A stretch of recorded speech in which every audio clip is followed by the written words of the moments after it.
Hey there, Sharon. Looks like we're trying to reconnect, which means my face is probably all broken up.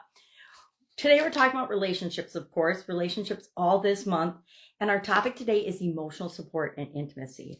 Let's talk about it and think about it for a little bit and realize that, of course, intimacy involves physical touch and things, especially in romantic relationships, but it's much deeper. It's much more than that. It is emotional connection. Emotional intimacy is probably even more, and spiritual intimacy and all the different types of intimacy we can have. And we'll talk, I don't know that we'll talk about it in any other area except this with respect to relationships. But in our families, it's, are we able to remind ourselves um, and have close relationships based on mutual trust and encouragement? Encouraging, here's an example. An example would be in your family, your sibling, your brother or your sister. I only have sisters, so it happened to be a lot with sisters, would be working really hard toward a goal or toward an objective or to achieve something, and they would fall short. Or maybe they were in a competition and they didn't win.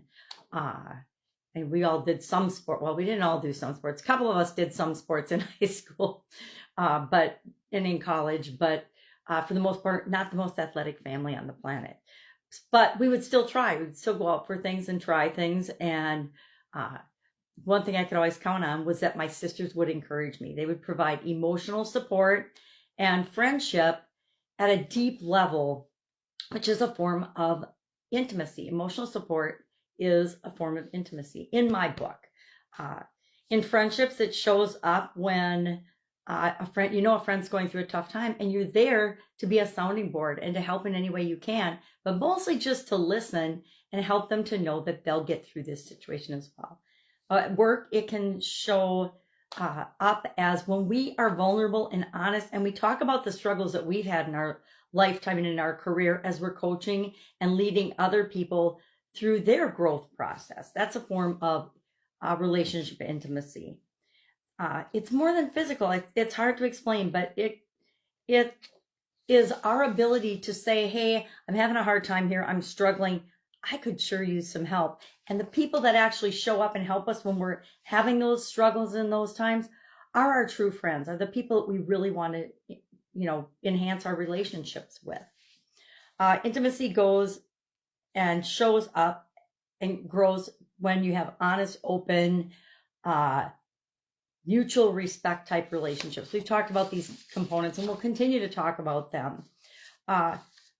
And it's what feels right for you, right, is how we define emotional support and intimacy. Sometimes I just want someone to listen to me. I don't want them to solve a problem for me. I don't want them to tell me what to do. I get plenty of direction in my life from my family and friends, but I don't want that. Sometimes I just want to vent.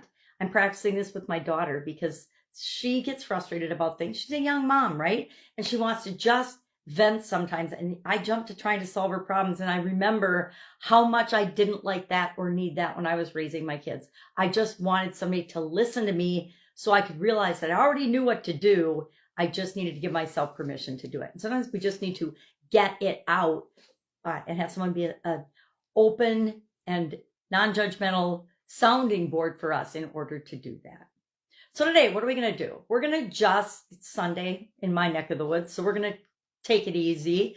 We are just going to ask ourselves a couple of reflective questions. If you've got a reflection journal, or I say I've got coffee on mine, or I'd grab it and show you, use your annual challenge journal. I use my annual challenge journal to do my reflecting, to show gratitude, and to do a lot of things, as well as my gratitude journal and my other journals during the year when I'm doing an annual challenge. Why? Because I like to have things that are related to the challenge all in one place so I can go back and review them, especially at the end of each month and the end of each year. I like to go back and I like to review and say, okay, this is what we covered.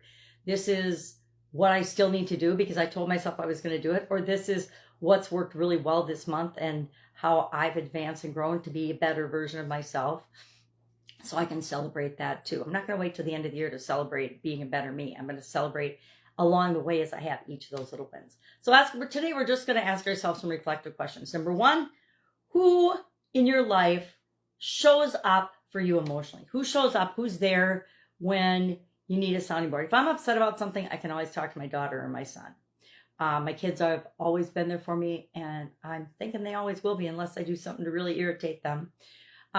Who do you feel close to, and why do you feel close to that person? And then the third thing is, more importantly, who might need your support? Who could you maybe help right now that's having a hard time? I know a couple people that I need to reach out to after thinking about this topic for today and say, hey, I'm thinking about you. I know you're struggling. How can I help? Right? One of the best questions you can ever ask people is, how can I help? What can I do for you? What can I do to help lighten your load so you can deal with this thing that you're having to deal with right now? Because we all go through those challenges and tough times in our life. So be there for someone, and they may or may not be there for you when you need them, but someone else will, because what goes around comes around. All right. Any questions? Hit me up and ask. Otherwise, just share that you've done this in the comments below, or just if you're open, share something that you realize by doing this reflective exercise. All right. Have an awesome day, and I'll, of course, be with you tomorrow. Say bye to the peacock. Bye. Slow connection, of course.